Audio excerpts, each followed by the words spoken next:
사람이 성장하는 것, 그리고 신앙이 성장한다는 것은 참 아름다운 일입니다. 자녀가 부모의 기대대로 잘 자라주면 그게 부모의 기쁨입니다. 성도도 마찬가지입니다. 하나님께서 기대하신 대로 거룩하게 성장하면 하나님의 기쁨이 되지 않겠습니까? 결실의 계절 가을이 지금 성큼 다가왔습니다. 논밭에 또 곡식 과일을 보면서 내 믿음이 지금 어떤 정도로 성장한 것 같습니다. 오늘 본문은 골로새 교회 믿음의 성장에 대한 말씀입니다. 3절 이하에서 사도 바울은 믿음이 아름답게 성장하는 골로새 교회를 생각하면서 하나님께 감사 기도를 드리고 있습니다. 우리가 너희를 위하여 기도할 때마다 하나님 곧 우리 주 예수 그리스도의 아버지께 감사하노라. 이는 그리스도 예수 안에 너희 믿음과 모든 성도에 대한 사랑을 들으며 너희를 위하여 하늘에 쌓아둔 소망을 인함이니 곧 너희가 전에 복음 진리의 말씀을 들은 것이라. 아멘. 신앙의 3대 표지가 뭐 같습니까? 신앙인의 3대 표지. 믿음과 소망과 사랑입니다. 그 정도는 알고 계셔야 돼요. 이 교회에 이 구절을 읽어보면 믿음, 소망, 사랑이 나오죠. 자세히 보면 본문에 다 나옵니다. 복음을 들은 이 골로새 교회 성도들이 믿음의 사랑으로 변화됐습니다. 그리고 땅의 소망이 아니고 하늘의 소망 때문에 천국을 바라보고 살아가고 있습니다. 예수님의 사랑을 깨달은 그 사람들이 사랑의 사랑으로 변화된 것에 대해서 하나님께 감사한다. 사도 바울이 그렇게 지금 기도하고 있습니다. 믿음의 사랑, 그리고 사랑의 사랑, 소망의 사랑으로 변화시킨 것이 바로 천국 복음입니다. 이게 복음의 능력입니다. 성도들이 날이 갈수록 옛사람을 벗어버리고 이렇게 믿음과 소망과 사랑의 열매가 풍성히 맺히게 되면 하나님께 영광을 돌리게 되는 겁니다. 여러분, 생명이 있는 것은 성장하기 마련입니다. 그리고 열매를 남기기 마련입니다. 여러분도 생명이 있기 때문에 오늘까지 살아오셨죠? 제가 여러분에게 흔적에 대해서 가끔 말씀드린 적이 있습니다. 여러분이 지금까지 살아온 날들 흔적으로 남아있습니다. 부끄러운 날도 흔적으로 남아있고 저 앞에 기쁨으로 산 날도 흔적으로 남아있습니다. 흔적은 지울 수 없습니다. 여러분이 심판대 앞에 서면 그 책이 2권이 펴있다고 요한계시록에 나와있죠. 한 권은 무슨 책입니까? 생명책입니다. 또 한 권은 무슨 책입니까? 우리 행위가 기록된 책입니다. 사람이 살아있는 한 흔적을 남기게 돼 있고 그 흔적은 하나님 앞에 설 때 심판이든 상급이든 드러나게 될 겁니다. 인생을 보면 싹이 트는 시기가 있고 인생이 꽃을 피우는 시기가 있습니다. 그리고 인생도 열매를 맺는 시기가 있고 열매를 수확하는 시기가 있습니다. 인생의 사계절, 수확하는 열매 맺는 인생의 사계절은 몇 살쯤 되는 것 같아요?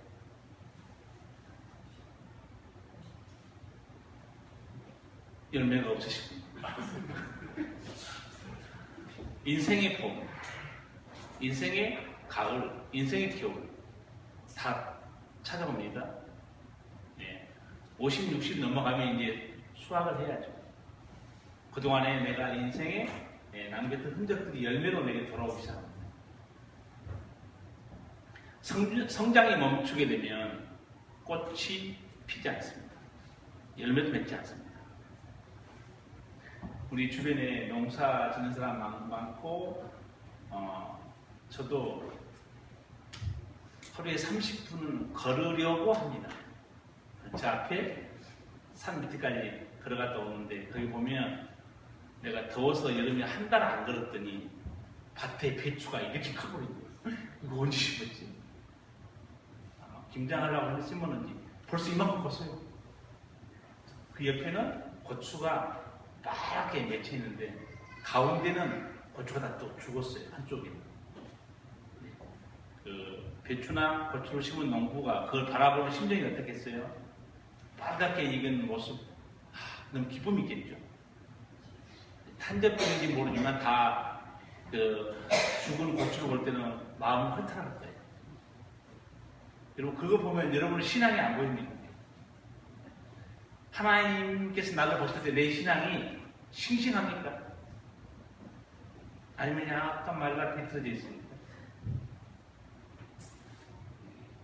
채소나 과일만 보고 그게 허탈할 게 아니고 여러분 가을 왔으니까 내 신앙의 열매도 좀 살펴봐야 그 신앙의 지혜입니다. 예수님께서 마태복음 13장 또 누가복음 8장에 씨 뿌리는 비유를 말씀한 적이 있는데 누가복음 8장 보면 가시덤불에 떨어진 씨 또 옥토에 떨어진 씨 예수님이 설명해 주고 있습니다.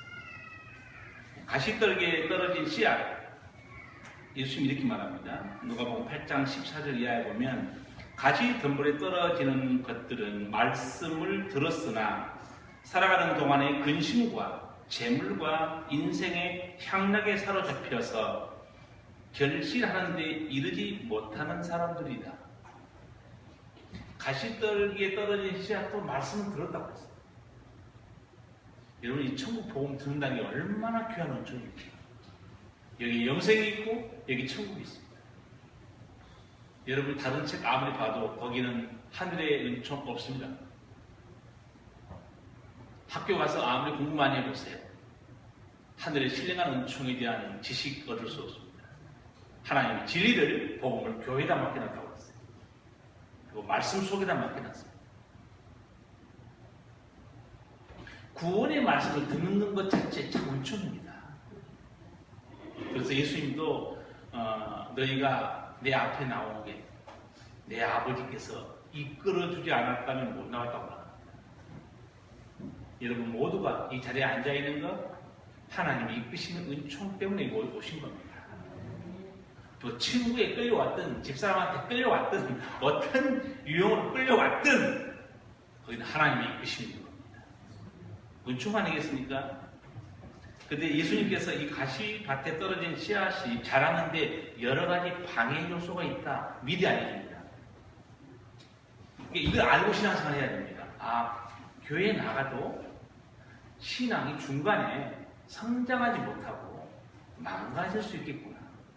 이게 가시덤불에 떨어진 씨앗의 비유입니다. 세 가지로 예수님이 말씀하죠.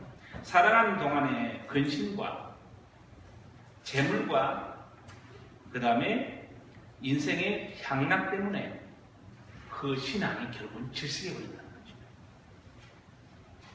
말씀을 듣고 신앙생활 합니다. 근데 세상에 대한 근심이 너무 많아. 두 번째는 재물, 돈 때문에. 세 번째는 세상 즐거움 때문에. 말씀의 기운이 막혀버립니다. 성도의 양식이 뭡니까?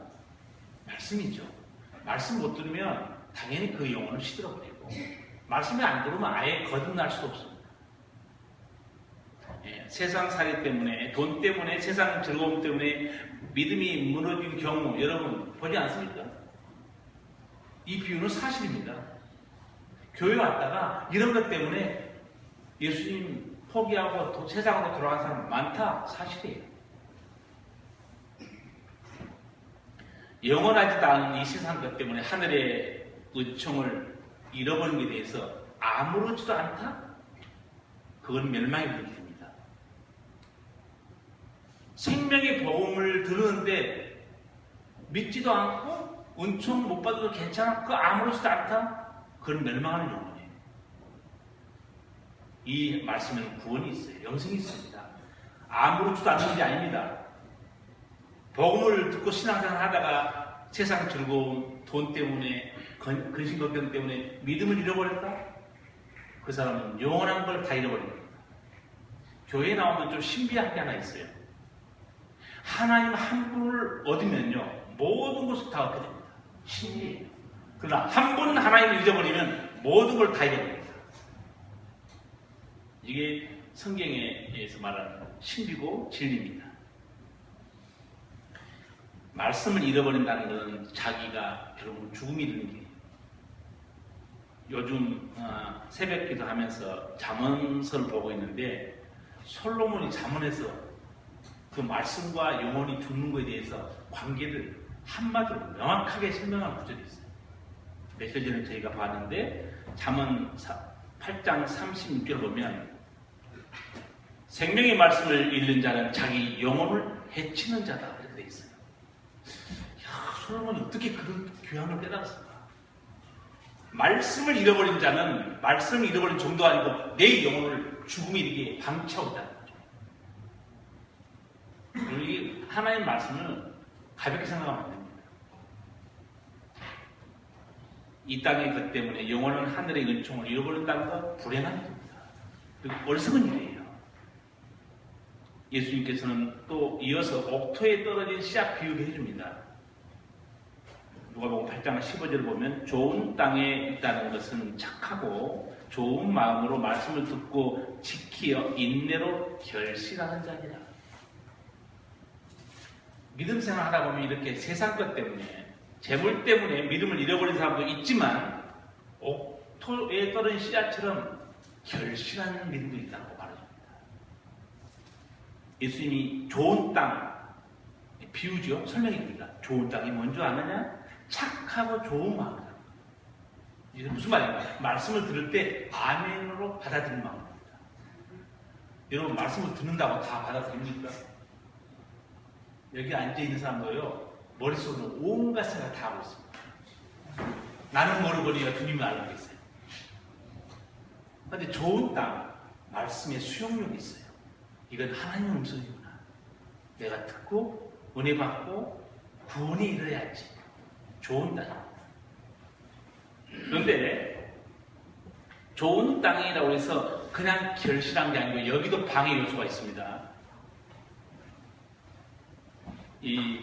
어떻게 말씀합니까? 예수님이 말씀을 듣고 지키어 인내로 결실하는 자니라. 그냥 안 돼요. 말씀을 듣고 지킨다는 겁니다. 이 지킨다는 단어는요, 간직하다, 마음에 품고 있다, 붙들다는 단어입니다. 하나님의 말씀을 들려오면 그 내 마음에 잊지 않고 붙들고 있어요. 간직하고 있습니다. 그 말씀이 사람 운동력이 있어서 변화시키는 겁니다. 아까 그 사람 세상 즐거움, 돈 때문에, 근심 때문에 그 사람은 말씀 안 들어요. 기운이 막혀버렸죠. 이 사람은 마음에 붙들고 있습니다. 지키고 있어요. 간직합니다. 그리고 또 하나는 이 옥토에 떨어진 사람이 승리한 이유가 인내로 결실했다 이렇게 됩니다. 그러니까 인내, 우리가 세상에서 쓰는 인내하고 좀 다릅니다. 세상에서는 참을인자 3번 쓰면 살인도 면할 수 있다. 일을 안 하고 참자. 그걸 인내라고 말하지만 성경에서 인내는요, 자리를 지키는 겁니다. 떠나지 않고. 자, 신앙생활하면서 예배의 자리를 끝까지 지키는 사람, 인내한 사람. 기도의 자리를 끝까지 지키는 사람, 승리한. 환난과 시험거리가 있어도 믿음의 자리를 끝까지 떠나지 않고 지키고 있는 사람, 인내한 사람. 성경 그걸 말하고 있어요. 좀 다릅니다, 인내가. 여러분 한번 보시면 알아요. 살다 보면 별일을 다 당합니다. 상처도 있고 시험거리도 있어요.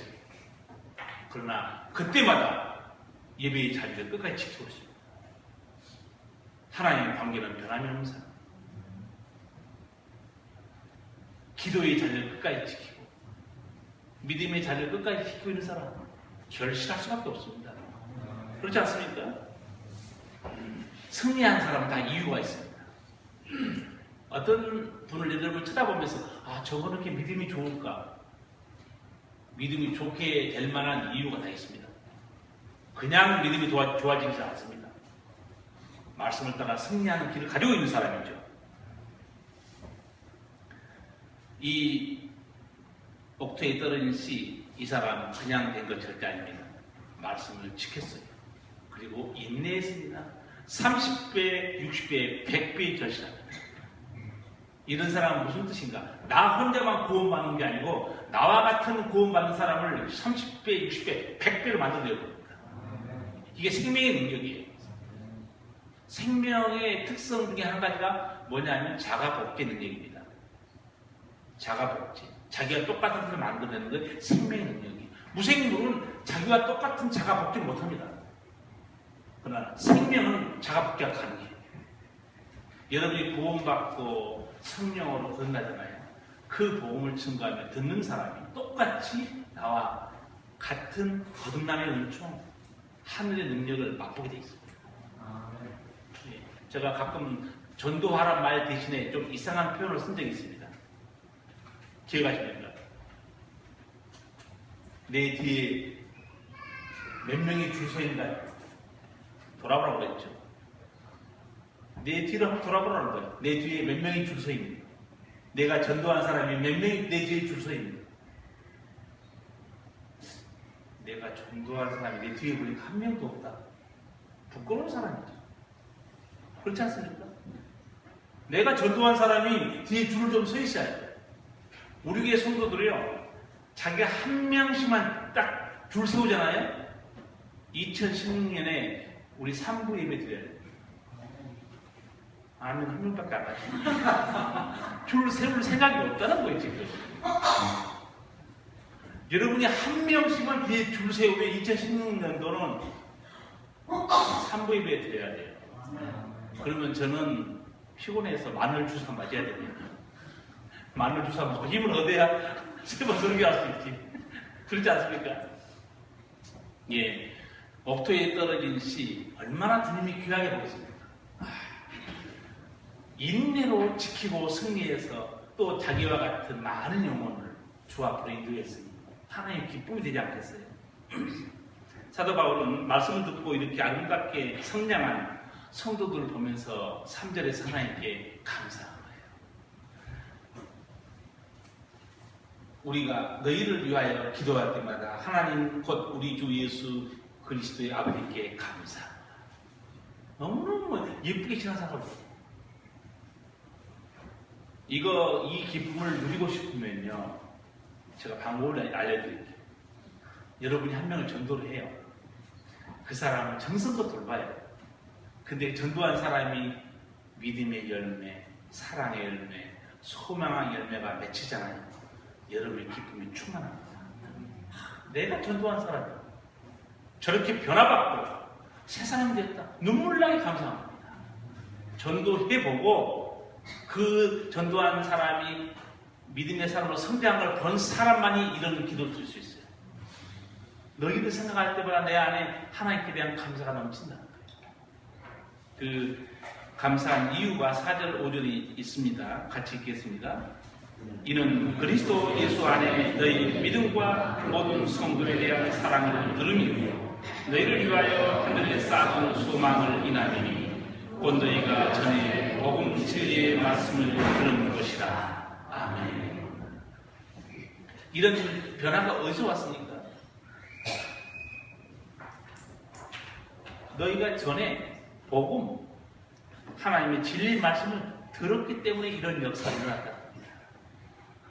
하나님을 모르고 살았던 골로새 교회 성도들이 믿음의 사람으로 변화되고 이제는 모든 사람을 품고 사랑해주고 이 세상을 떠나도 전혀 두려워하지 않고 천국의 소망 때문에 기쁘게 살아가는 변화, 복음에서 왔다고 합니다. 하나님 얼마나 기뻐했겠습니까? 복음이 얼마나 놀라운 능력이 있는가? 로마서 1장 16절에서 사도 바울이 이렇게 말합니다.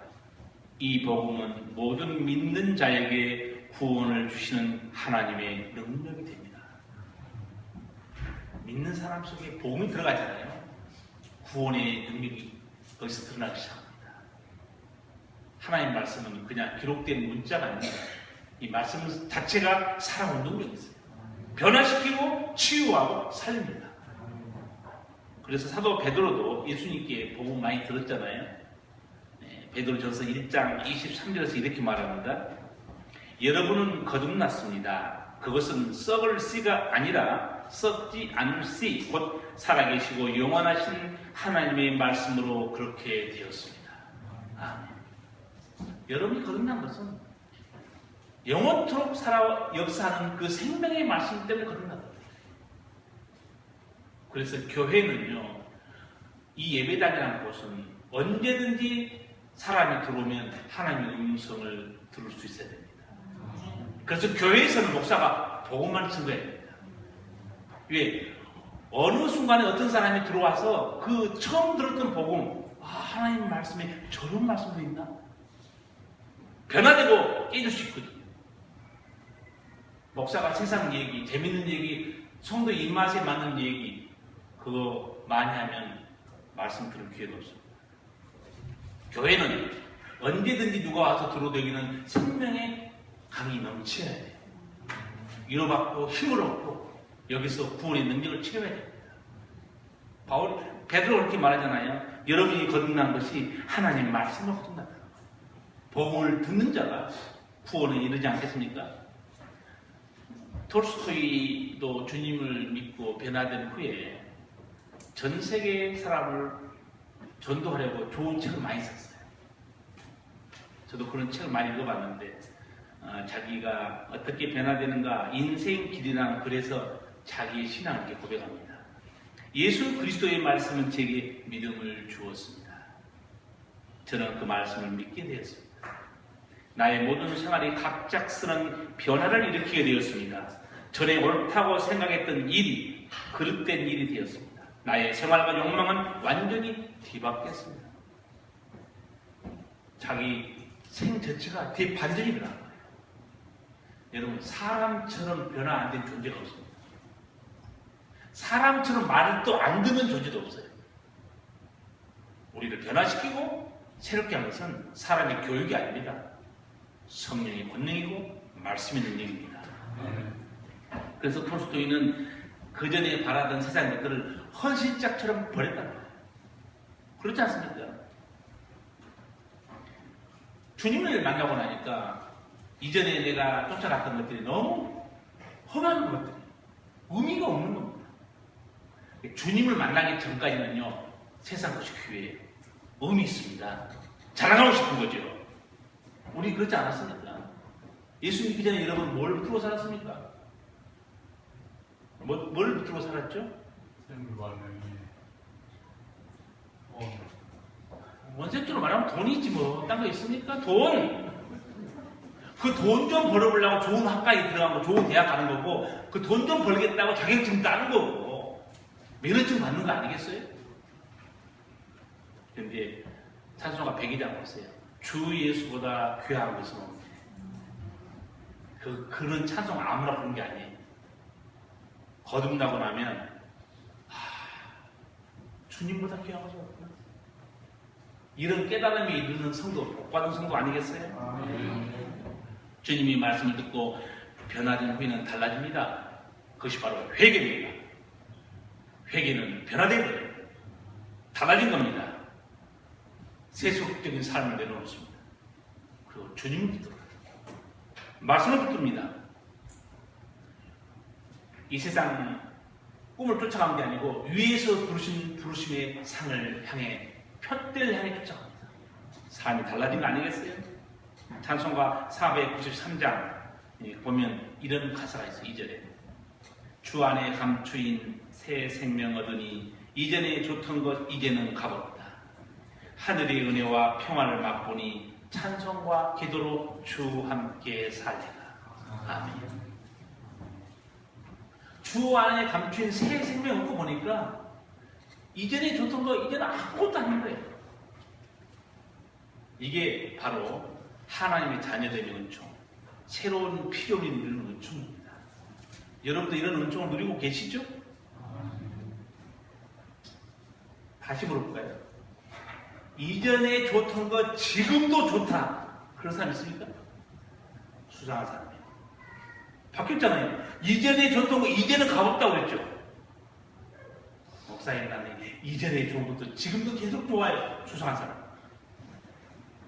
찬송가 보세요. 이제는 값없다고 그러잖아요. 주 안에서 자랑이 바뀌어야 되고 삶의 우선순위가 바뀌어야 새로운 피움입니다. 몇 년 전에 제가 여기 지금 교회 온 지 올해 7년 차 됐는데 우리 교회 지금은 이제 신앙생활 너무 잘하지만 그때는 술과 함께 세상을 즐기던 집사님, 제가 설교한 걸 기억해요. 요한복음 3장 예수님과 니고데모와의 대화를 설교했어요.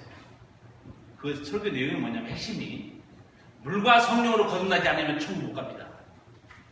이 성령으로 거듭나는 것은 인간의 행위에 있지 않고 오직 회개와 성령의 역사로만 그 영혼이 다시 살아납니다. 그건 하나님의 선물입니다. 다른 길은 없습니다. 설교 끝났는데 그 집사가 찾아왔어요. 홍천강에 지금 어부이집 하고 있어. 화가 겸 술 사랑하는 사람이 있잖아요. 그때 설교를 듣고 저한테 찾아왔어요. 이렇게 고백합니다. 목사님, 내가 오늘 잃어버린 영혼을 찾았습니다. 멋있지 않습니까? 복음을 듣는 사람, 오늘 찬송가 493장 2절처럼 주 안에 감추인 새 생명을 얻는 거예요. 확신이 드는 겁니다. 목사님, 내가 잃어버린 내 영혼을 찾았습니다. 구원받은 사람 아니에요? 누가 우리에게 구원을 줍니까? 성령의 권능과 말씀이었어요. 변화된 겁니다. 제가 재작년에 CBS 가서 우리 교회 변화된 거 잠깐 방송에서 녹화하면서 그 얘기 한번 꺼냈어요. 나 그렇게 사람이 달라질 줄 몰랐어요. 목사님, 저한테 띠 하나 만들어주세요. 무슨 띠입니까? 주 예수를 믿으라 그래야만 너와 내 집에 구원을 얻으리라. 그거 하나 새겨주세요. 입이 아프니까 동네 돌아다니면서 내 띠를 쳐다보라고. 그렇게 달라진다는 거 쉬운 일이 아닙니다.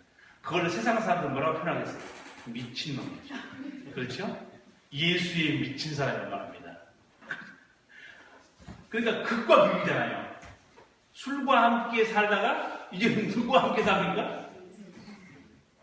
아니 그대목에 힘이 없어요. 여러분 누구하고 사세요 지금? 주님과 여러분 주님과 함께 살지 않는 것 같잖아요. 주님과 함께 사니까 미친 사람이 된 겁니다. 예수 믿으면서 미친다는 소리 들은 거요. 대단히 복된 사람입니다. 사도 바울은 그 말을 들었을까 안 들었을까요? 들은지도 모르죠 여러분도. 사도 바울이 내가 미쳤어도 주를 위해 미쳤다고 합니다. 그리고 사도 바울을 온 동네 돌아다니면서 하여튼 만나는 사람마다 다 변화시켜줍니다. 그때 그 동족 유대인이 비아냥 거리면서 사도 바울을 욕을 하는데 뭐라고 욕하는지 아세요? 우리 어렸을 때 여러분 욕 많이 듣고 자랐지 않았습니까? 지금은 많이 세련돼서 욕을 안 하지만 모르지 또 부부싸움 할 때 무슨 욕이 나올지 모르겠지만 연병할 놈이라는 욕이 있죠. 거기 나와요. 사도행전에. 저는 연병이라고 해요. 연병이 무슨 병이죠? 전염병입니다. 지난 우리 메르스 때문에 벌벌 떨었잖아요. 사도 바울 보러 유대인들이 저놈이 연병할 놈이라고 욕을 한 겁니다. 왜? 천하를 요란케 하고 돌아다니면서 온 사람들 예수의 말씀으로 다 지금 전염시키고 있다는 겁니다. 그런데 하나님 볼 때는 얼마나 존귀한 분입니다. 생명을 살리고 있잖아요. 가는 데마다 죄와 사망에 붙들린 사람들을, 원수막에 눌리는 사람들, 질병의 고통에 붙들린 사람들, 우울증에 시달리는 사람들을 변화시키고 있어요. 여러분 그런 욕 한번 들어보고 싶지 않습니까? 저놈 같은 예수의 미치름이다. 그건 세상 사람이 욕이지만 주님 볼 때는 영광스러운 욕입니다. 그렇잖아요?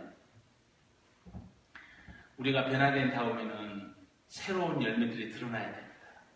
믿고 나면 이제 어떻게 되죠? 하늘의 은혜와 평화를 맛본다는 거죠. 가사 그러지 않습니까? 하늘의 은혜와 평화를 맛보니 찬송과 기도로 주와 함께 살리라. 아멘. 여러분 찬송과 기도로 주와 함께 살고 계십니까? 아멘. 아멘대로 살길 바랍니다. 아멘. 여기서만 목소리 힘껏 하고 집에 가서는 세상과 함께 돈과 함께 강아지와 함께 살면 안 됩니다. 오늘 본문을 보면 골로새 교회의 성도들의 변화된 모습이 딱 세 가지 나옵니다. 첫째는 그리스도 예수 안에 있는 너의 믿음이고, 두 번째는 성도에 대한 사랑이고, 세 번째는 하늘에 쌓아둔 소망이다, 이렇게 말합니다. 믿음, 소망, 사랑이에요. 얼마나 귀합니까? 이 사도 바울이 이 말을 고린도 전서 13장에 쓰지요.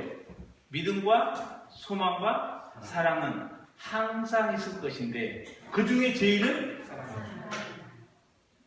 왜 사랑일까요? 여러분도 안 물어보고 말지만 물어보면 헷갈립니다. 왜 사랑이지? 설명해 드릴게요. 천국에 가면 뭐가 남을까요? 사도 바울이 이렇게 말합니다. 믿음과 소망과 사랑은 항상 있을 것인데 그 중에 제일은 사랑이라 하면서 사랑은 영원토록 떨어지지 않는다, 이렇게 말합니다. 그러면 믿음과 소망은 유효기간이 있다는 뜻입니다. 믿음과 소망은 언제가 유효기간이 끝나죠? 인생이 맞추는 날. 인생이 맞추는 날? 아니면 천국 딱 들어가면 이제 소망이 끝났어요, 안 끝났어요? 끝났죠? 왜? 우리 소망이 뭐였죠? 저 아버지 나라에 들어가는 거. 들어왔어요. 끝났습니다. 소망 유효에 끝나 천국 들어가. 자, 믿음도 언제 그 기능이 끝납니까? 사는 동안에 우리가 믿고 살지만 천국에 들어가면 우리의 믿음, 구원을 위한 믿음 다 끝났어요. 그런데 천국에 살 때 뭐는 계속돼야 됩니까? 사랑입니다. 그래서 사랑은 영원하다고 그런 거예요. 얼마나 귀한 질인지 모릅니다. 근데 이 사랑이 골로새 교회 성도들 속에 들어왔다는 거예요. 자기가 보니까 너무 기쁘다는 거 아니겠어요? 세상에 빠져 살았던 이 사람들에게 어떻게 이런 놀라운 영적 생명의 변화가 일어나는가? 너희가 복음을 듣고 변했다. 6절 다 같이 읽겠습니다. 이 복음이 이미 너희에게 이르매 너희가 듣고 참으로 하나님의 은혜를 깨닫는 날부터 너희 중에서와 같이 또한 온 천하에서도 열매를 맺어 자라는도다. 아멘. 이 귀한 이 열매들이 말씀 때문에 너희들이 지금 그런 열매를 맺히고 있다는 거예요. 다른 거 없습니다. 복음이 너희에게 이르렀다. 이 말은요, 복음이 그 성도들에게 전해졌다는 뜻이기도 하고 가까이 왔다는 뜻인데, 이거는 보면 항상 그들 마음속에 역사하고 있다고 알 수 있습니다. 여러분, 살아 운동력 있는 생명의 말씀이 우리 속에 계속적으로 역사하는데 어떤 성도가 변화가 안 되겠습니까? 가끔 말씀을 들으니 무슨 말인지 이해도 안 되고, 그 목사님 윽박 들으니까 한 장 읽어야 돼. 딱 3절 읽으면 바로 입신합니다. 조용히 가보고 자고 있어. 말씀이 계속적으로 역사하는데 어떻게 그 사람 속에 주님의 사랑이 나타나지 않겠냐. 말씀이 내 속에 계속적으로 역사하는데 왜 천국의 소망이 없겠냐. 우리 모든 사람들은 이 세상에 나그네라고 했습니다. 제가 지난주에 설교하면서 인간의 실상에 대해서 설교했어요. 인간의 실상이 뭐라고 했죠? 원래 인간, 이 사람이라는 단어가요, 국어사전하고 성경하고 다릅니다. 성경에 나온 이 에노스라는 히브리어 사람이라는 단어는요, 죽을 수밖에 없는 존재, 그런 뜻입니다.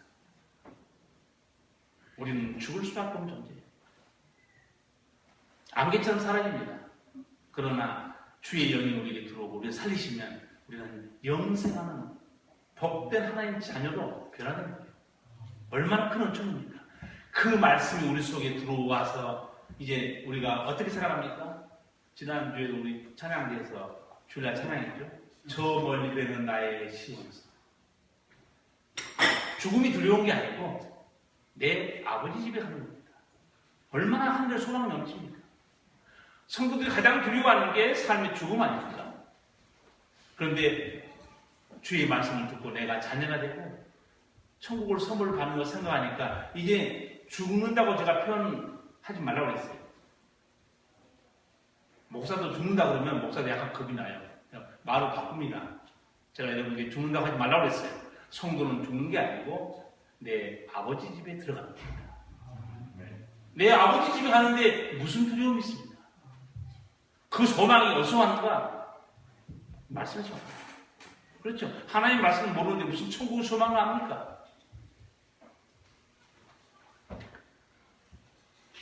우리가 하나님 말씀대로 양식을 먹고 바르게 살잖아요. 그러면 당연히 그런 열매가 맺히게 돼 있어요.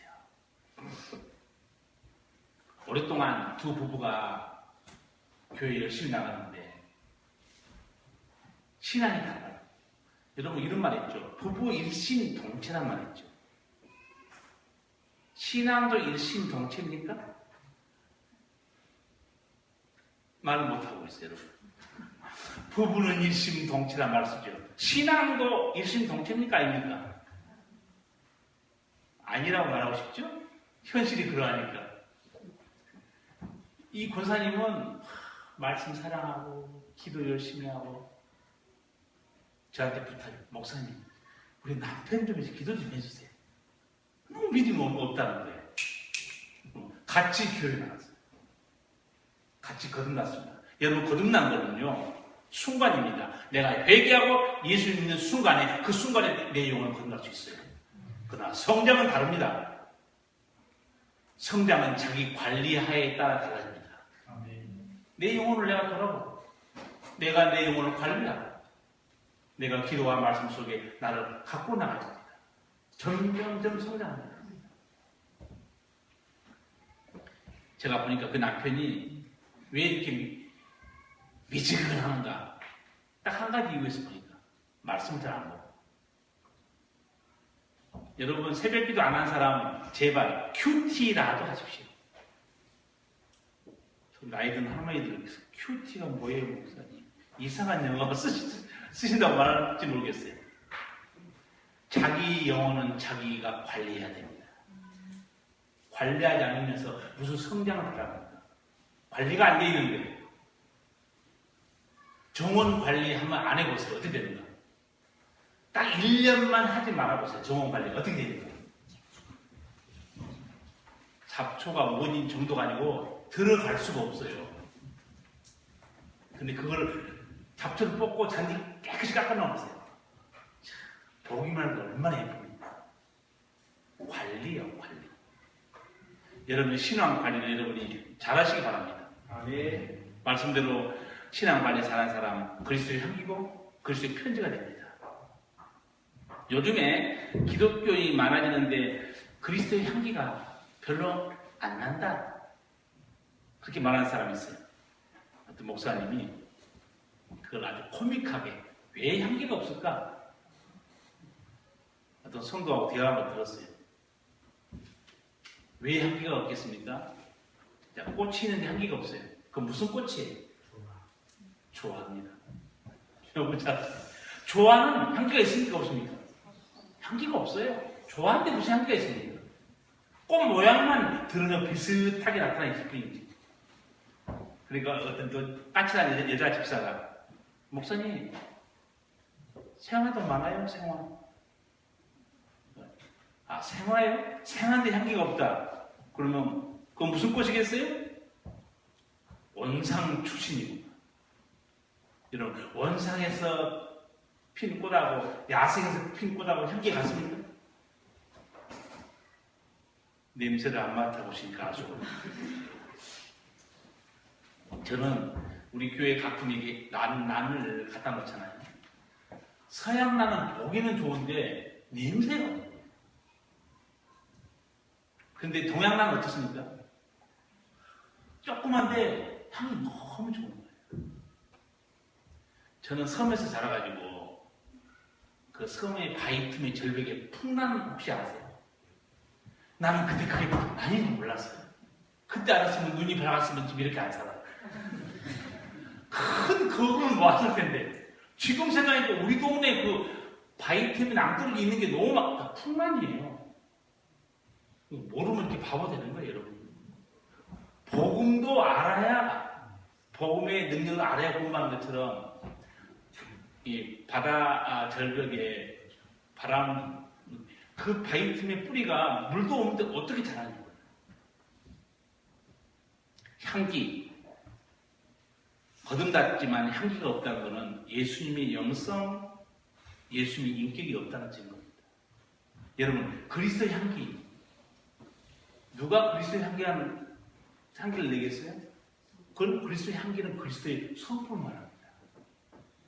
예수님이 내 안에 역사하면 당연히 예수님의 성품이 나가고 그 예수님의 향기예요. 여러분, 향기라면 그 냄새 맡도록 갑니까? 안 갑니까? 알레르기 비염 있는 사람 빼놓고 다 갑니다. 저기 향기가 납니다. 향기 나는 사람 다 좋아합니다. 예수의 마음을 품은 사람 다 좋아해요. 지금 한동대학교 설린병원장 대신 장로님이 자기 간증한 걸 제가 잠깐 본 적이 있는데, 장로님이 고3 때 한 의사가 무의초원에 와서 주민들을 섬기고 간증하는 자기가 참석해서 들었다는 거예요. 자기는 가난한 동네였고 병원도 없고 의사도 없고, 근데 그 아마 믿음 좋은 의사가 와서 마을 진료도 해주고 또 복음도 전해주고, 이 간증을 듣고 있는데 자기 마음속에 어떤 음성이 들려온 거예요. 누가 이 의사와 같이 될 것인가? 자기 속에 들려온 거예요. 근데 이 학생이 또 너무 감동받아가지고 그 순간에 제가 하겠습니다. 결심합니다.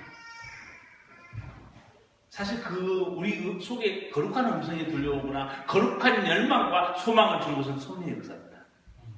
그 학생이 고3짜리가 제가 하겠습니다. 근데 말에 결단한다고 의대에도 쉽게 들어갈 수 있습니까?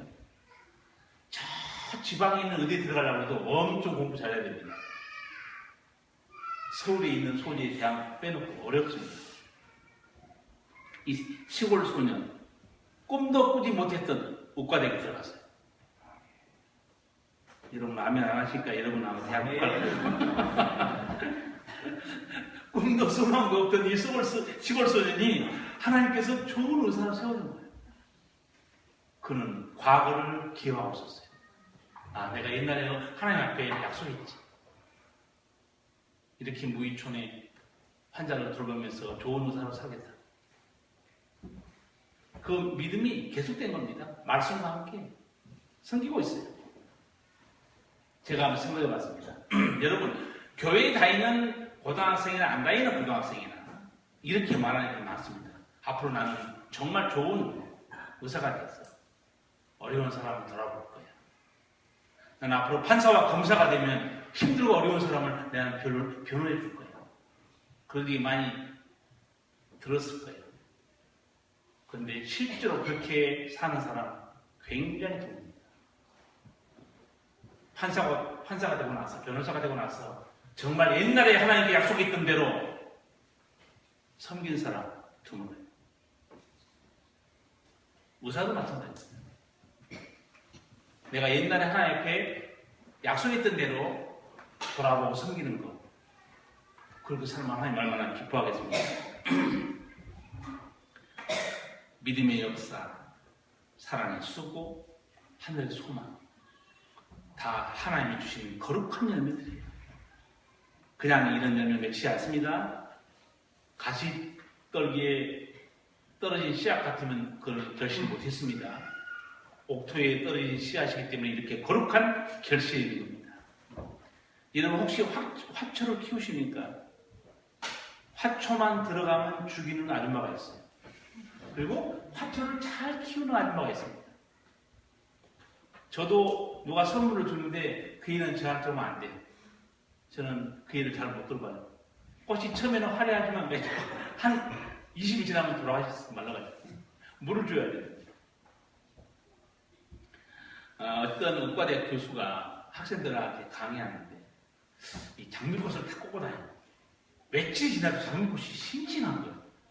보니까 그게 조화인가? 생화예요. 궁금한 거예요. 교수님, 왜 장미꽃이 이렇게 싱싱하죠? 왜 싱싱하겠어요? 약품 처리한 겁니까? 싱싱하지 않는 비법을 여러분이 아시면 신앙의 열매를 많이 맺을 수 있습니다. 장미꽃을 딱 꽂고 다니는데 며칠 지났는데 싱싱한 그대로 있는 거예요. 아주 간단한 건데 여러분 머리 굴리면 답이 없어요. 그 학생이 물어봤으니까 교수님이 왜 이게 싱싱하지가 보여줄까? 양복을 딱 제끼니까 양복 속에 조그만 물병이 하나 있는데 물병에다가 그 꽃을 밖으로 꺼내고 가지는 물병에다 담아놓은 거예요. 아, 그렇구나. 알고 보면 너무 싱거운 진리입니다. 그러나 위대한 진리예요. 생명은 물을 공급받아야 돼요. 그래야 싱싱합니다. 성도는 성령과 말씀을 공급받아야 돼요. 믿음이 싱싱하지 않겠어요? 성령에 잠겨있고 말씀에 잠겨있는 성도가 어떻게 그 믿음이 싱싱하지 않겠습니까? 성령과 말씀에 잠겨있는 성도가 어찌 사랑의 열매가 안 맺히겠어요? 성령과 말씀에 붙드는 성도가 어떻게 하늘에 소망이 있겠어요? 두려움이 없습니다.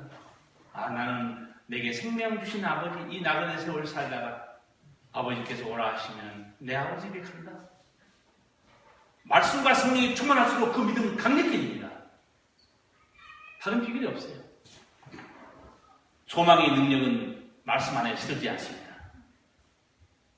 오늘 본문을 통해서 우리가 들어야 될 하나님의 음성이 무엇이겠습니까? 성령과 말씀에 붙들린 사람들을 변화된 사람을 살아가요.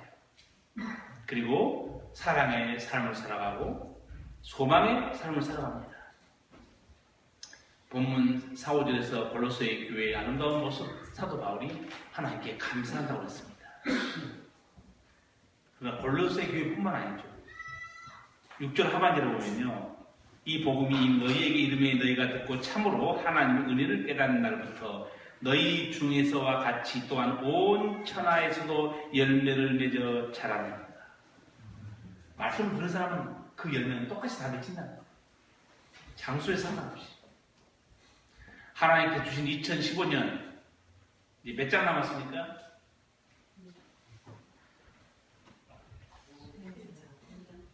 지금 몇 장 남은지도 모르고 사는 사람은 행복한 사람이에요. 몇 장이 남았는지. 지금 달력이 몇 장 남았어요? 10장 남았어요? 3장 남았잖아요? 네. 이제 결실의 계절이 왔어요. 내가 이 말씀을 들어보세요. 여러분 생각해 보면 됩니다. 내 믿음의 열매, 내 사랑의 열매, 내 소망의 열매는 싱싱하고 아름다움을 맺히고 있는가? 아니면 시들어 있고 초라한가? 오늘 이 메시지 여러분 심령에 함께 하시고 풍성한 가을을 맞기 바랍니다. 아멘. 기도하겠습니다. 사랑의 우리 아버지 은혜를 감사합니다.